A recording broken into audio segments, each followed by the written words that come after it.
राजनीति विज्ञान के तृतीय वर्ष के प्रथम प्रश्न पत्र में हम अपना चिंतन शुरू करेंगे यूनानी राजनीतिक चिंतन सुकरात से।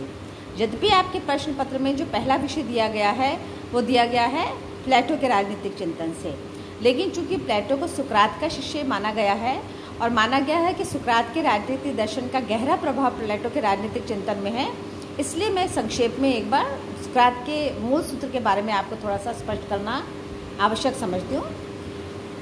सुकरात का मूल वाक्य जो बहुत ही प्रसिद्ध है, प्रसिद्ध उक्ति है उनकी कि सद्गुण ही ज्ञान है और ज्ञान ही सद्गुण है।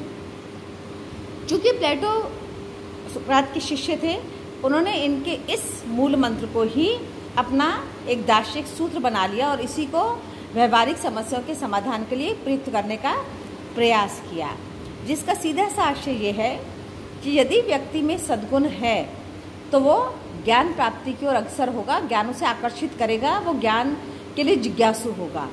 और यदि व्यक्ति में ज्ञान की पिपासा है तब स्वतः ही वह सद्गुणी होगा, सद्गुणों की अवहेलना नहीं कर सकता है। ये ठीक उसी प्रकार का है जैसे ही हम भारतीय राजनीतिक चिंतन परंपरा में कहते हैं, दार्शनिक परंपरा में कहते हैं कि सत्य ही ईश्वर है, ईश्वर ही सत्य है।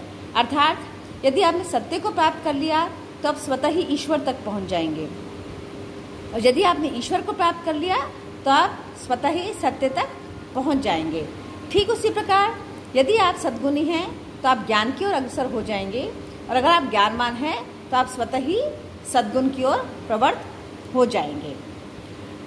तत्कालीन ग्रीक नगर राज्य छोटे छोटे नगर राज्य थे, जिसमें एथेंस और स्पार्टा उनके मूल नगरों के रूप में राजनीतिक चिंतन में उनकी समस्याओं को प्रतिबिंबित करते हैं।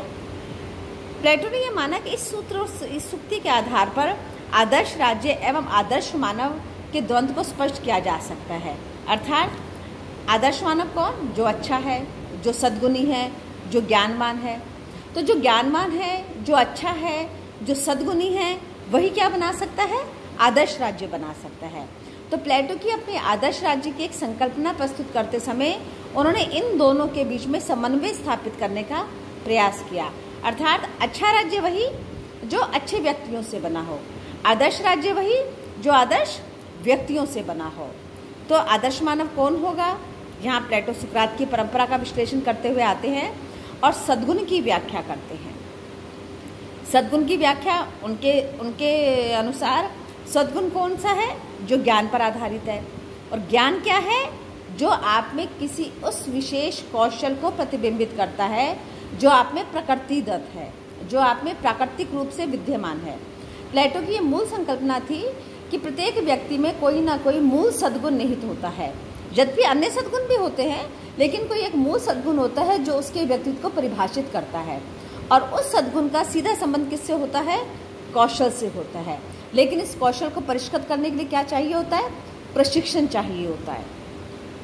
आगे उसको स्पष्ट करेंगे जब हम लंबा एक पूरा चार्ट बना के स्पष्ट करेंगे।